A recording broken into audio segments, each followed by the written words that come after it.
Breaking right now, a shocking new low for Meghan Markle.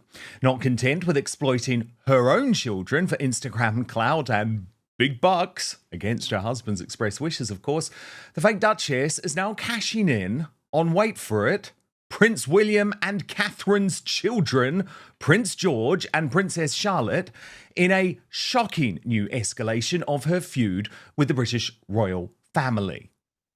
Trust me, the Wales are going to be absolutely disgusted about this latest stunt on Meghan's Shop My Easter edit, where she has decided to make cash off iconic outfits worn by the two young royals in the past, including that one. We'll get analysis from our royal mastermind, Angela Levin, momentarily. We're also going to bring you the lowlights from the latest episode of Confessions of a Female Founder. But first, let me take you through this astonishing new scandal. So here is how the Daily Beast have charitably reported on the situation. They report Meghan Markle has made the unlikely decision to promote a series of clothing brands associated with her arch-rival Kate Middleton on her new internet shopping page. Given that Meghan's kids have only rarely photographed the general public, have had little idea of the prevailing Sussex child aesthetic until now. And intriguingly, Meghan's Easter edit, which she uploaded to her Shop My page Monday, notably features classics from brands generally associated with Kate Middleton's kids George, Charlotte and Louis. There is, for example, a floral rabbit dress from UK brand Trotters, which has long been a go-to for the Waleses. Princess Charlotte wore a similar dress in a different colour from the brand in photographs sent out by Kate to mark her 4th birthday, and the dress subsequently sold out in record time. Another famously royal-adjacent British band, Broadway, is also featured in Meghan's new edit. A cute baby dress with a blue, pink and yellow shell motif is among her choices. Bowden has made no secret of its attachment to the Windsors, releasing a very British baby collection in 2018 to mark the birth of Prince Louis. Charlotte wore a Bowden sweater in her 8th birthday photos, which were taken by Kate. Meghan's collections also references another iconic young royal moment with a pair of checked pyjamas in pale blue from American band Petite Bloom. Who could forget the swagger of Prince George wearing the same PJs for an after-his-bedtime meeting with President Obama at Kensington Palace in 2016. So let me get this straight, Angela Levin. Meghan Markle doesn't believe that the public have a right to even see her children on a regular basis or see her faces. Yet she is going to use these iconic outfits worn by Prince George and Princess Charlotte, who, can I just stress, are not commercial in any way. They are members of the British royal family. She is going to use them to try and make money off the public. This is just gross, is it not? We've seen it all, but this might be Meghan's boldest move yet. Promoting clothing brands tied to outfits famously worn by Prince George and Princess Charlotte on her Instagram linked Shop My Easter edit? That's next-level grifting. Angela Levin calls it what it is: callous and cunning. Meghan has shielded her own kids from public view, but she's happy to cash in on William and Catherine's children to sell dresses and pajamas.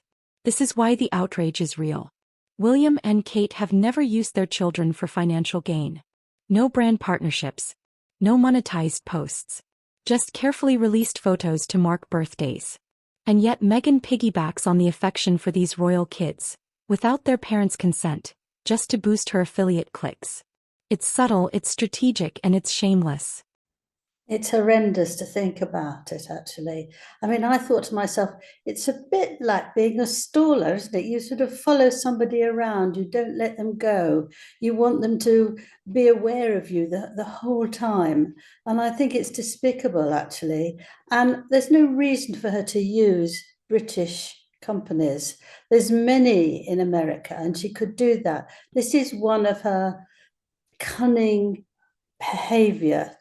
That she can't actually, you can't sort of say it's absolutely wrong because she hasn't got the pictures of the children, but we all know it is, and she gets away with it. And that's it. It's like a criminal, actually.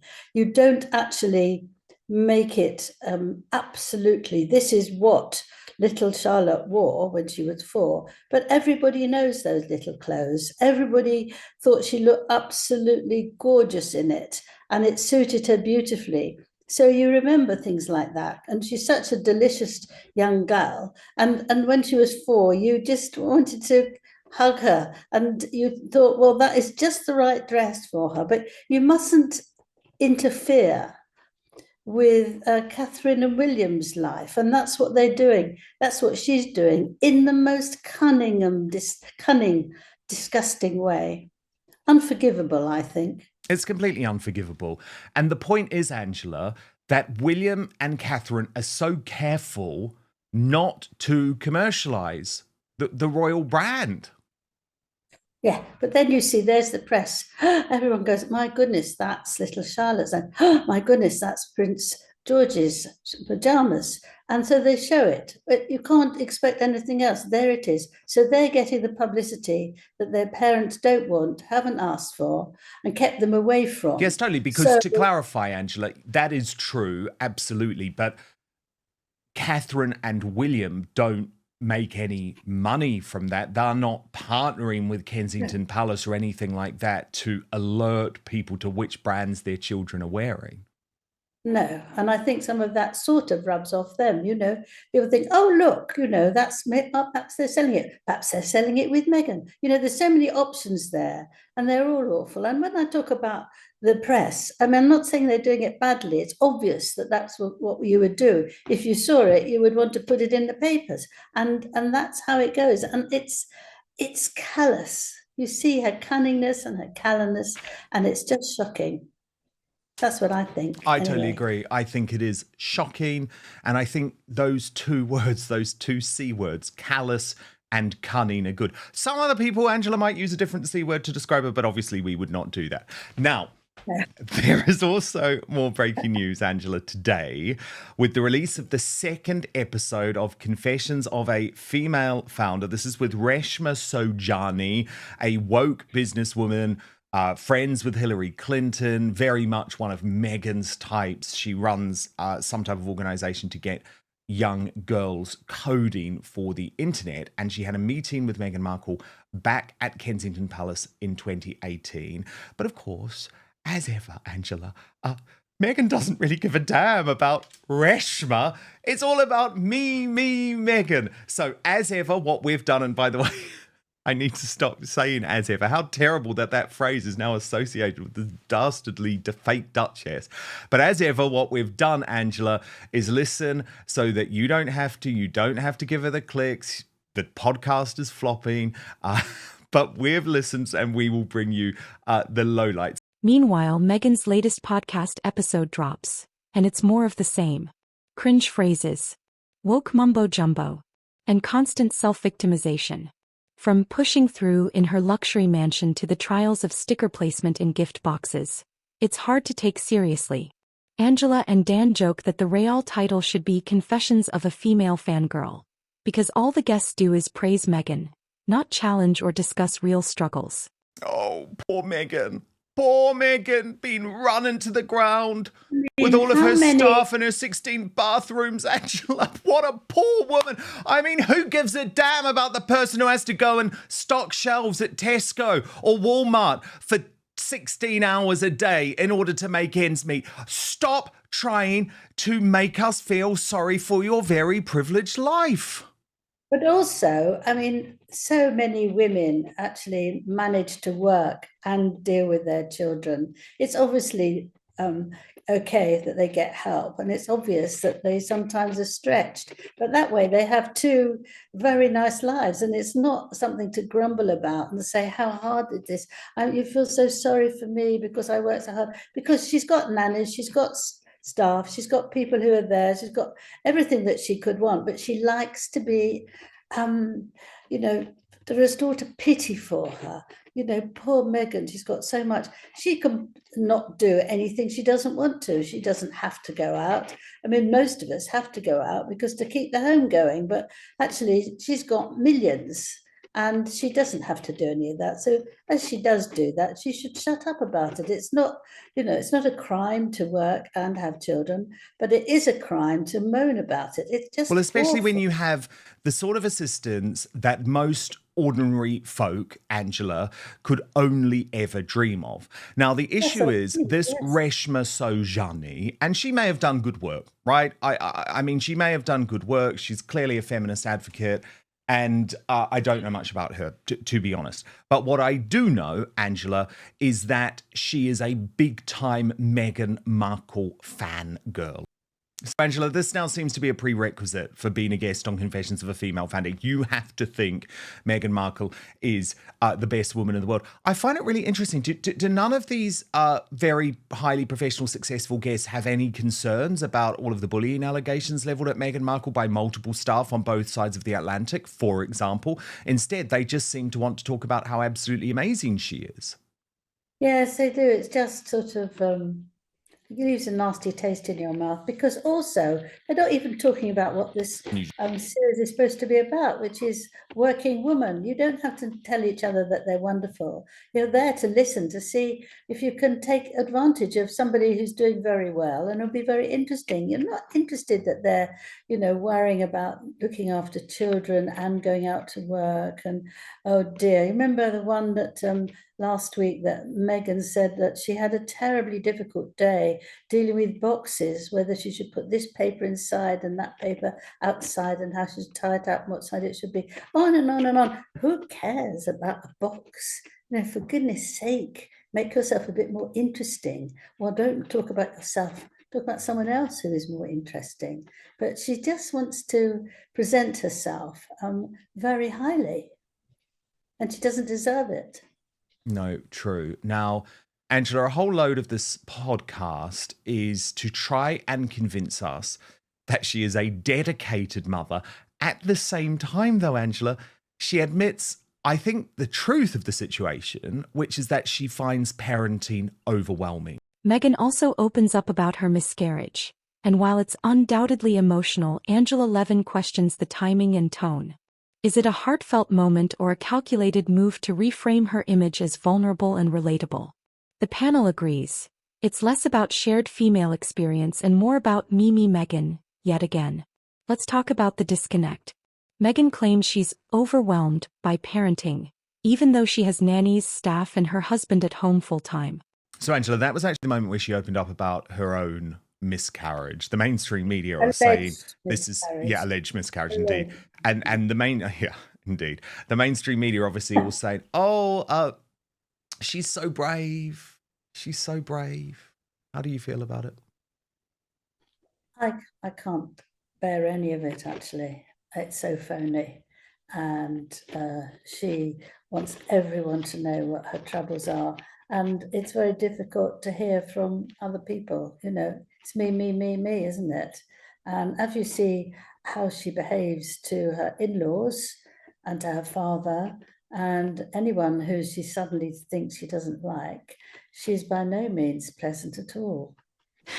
Now, Angela, I think what she was saying at the start of that particular moment was what she feels she has to say. What she actually feels is what she said at the end, that she finds parenting overwhelming. Certainly, in my reporting, that's very much been my impression. She likes the children to be looked after as much as possible. Again, I that's her choice. Absolutely fine. But it's just a very interesting dichotomy, isn't it? The first part of that answer doesn't really link up with the second part of that answer, where she's saying actually it's incredibly overwhelming, which is quite odd given the amazing setup that she has in her mansion and all the support that she has. There's no reason for it to be overwhelming. She's not living in a one-bedroom apartment and as a solo mother trying to balance an 8-hour shift at the supermarket. She leaves them an awful lot, actually. I mean, you could say that if you were a really loving, devoted mother, you would barely go away. You would try not to, or you would take the children with you with a nanny so that you could see them on and off during the day. Diana did that, She refused to leave her little boy behind. And Catherine and William take their children. There's no reason why you can't do that. But if she wants not to have them there so she can concentrate on the job, that's fine. But don't pretend that you couldn't actually work it out. If you've got money, it's very easy. And if you're working at home and you've got children, you just need a little friend round, or you put them in the garden, you keep an eye on them. There's all sorts of things. It's not. It's busy, but it's not hard. I mean, I've had 3 sons, and it's busy but not hard. And you want to do it, don't moan it. Oh my God, I'm so tired. Because why did you do this? Well, of What's the point? course. And I repeat, Angela, we're talking about one of the most privileged women in the world who doesn't live any sort of normal life. And Harry's there, don't forget. Harry's there as well. The father is there, who can do plenty of things. But oh no, she's got to be the one who's gasping. She also revealed on this podcast that her children have been sick recently. Again, this seemed to be to show that she is committed as a mother. Angela calls this out as tone-deaf and insulting to everyday mothers working 2 jobs just to stay afloat. Parenting is hard, sure. But pretending to relate while living like a royal celebrity? That's not inspiring, it's infuriating. Let's not forget the theater night. Meghan took 4 blacked-out cars just to drive 1.5 miles to a Broadway show. 2 of the vehicles were completely empty. This wasn't about safety, it was about status and spectacle. Meghan did not breastfeed in a closet, by the way. That's the first thing I would say. What did you make of that one, Angela? Well, I think that's all phony too, isn't it? I mean, people who don't want all the hassle with children don't have them. That's a very high number now who don't particularly want to. But if that's what you really want, and you really want to be a mother, then you take it on and you don't moan. And why is this the reason that they're talking about it? This is not what the podcast is all supposed to be. I think it's invasive as well. And I think the thing, my attitude is you get on with it. And of course it's hard, but look at the result of that. It's wonderful. You've got such lovely people who love you and you love them, and it's worth it. But, it takes effort. But actually, if you have a man who works at home, who likes children, then he can come and help you even without the staff. And so it is phony and poor me yet again. More about that, poor me. Indeed. I mean, Angela, obviously, if you want to sign up to a podcast, just type in Dan Wootton Outspoken or Outspoken. That's the one that you really want to subscribe to, right? But then we come to the end of Confessions of a Female Founder, episode 2, and the mumbo jumbo is back. Angela, this is all the sort of the nonsense speak, the Californian woke lingo, and it makes me cringe. What is she talking about? I mean, honestly, mumbo jumbo. And Angela, that just gets me thinking, by the way, she's talking about driving to an appointment. What did you make of the fact, Angela, that she needed a 4-car motorcade in New York to get to a musical when you have all of these other A-list celebrities in New York who constantly just use the subway? Yeah, 2 of which actually were completely empty apart from the driver. So there was nobody there for her. And you see that man there behind her. He and another one were protecting her from anybody who came near from behind, but nobody did. So, I mean, it's another thing that, nobody was particularly interested in her. But what a sort of nonsense to do that, to drive that way and to be there. It was 1.5 miles to get to where she was going to see the theatre. 1.5, and she had 4 cars driving her there because she wanted to make a big entrance. But instead of which she looks absolutely ridiculous. And you see other ones of Prince William or even Catherine, joining in with people. They don't think they're going to be attacked by anybody, or they're not interested in Meghan. She doesn't. Her interest level is very, very low. So this is to try and get it up. But if you don't like it, you'll still get it done in the papers, and people will comment. But they did speak to me again, and I was told by someone, I don't necessarily believe this, that she talked to Netflix that trying to get some more money in another contract, that she said, look, I can do better than anyone, even if they don't like me, even if they criticize me. Look, I'm the one who's on the front page all the time. And actually, unfortunately, that's right. It's not for anything good. It's for things that aren't good. People don't like them and reject them. But she's there and she's getting the publicity. So people might watch all the stuff on the television that's rubbish and they don't like, but they actually enjoy that at one level. That this is her again being awful. Oh my goodness, did you see her? She's so terrible.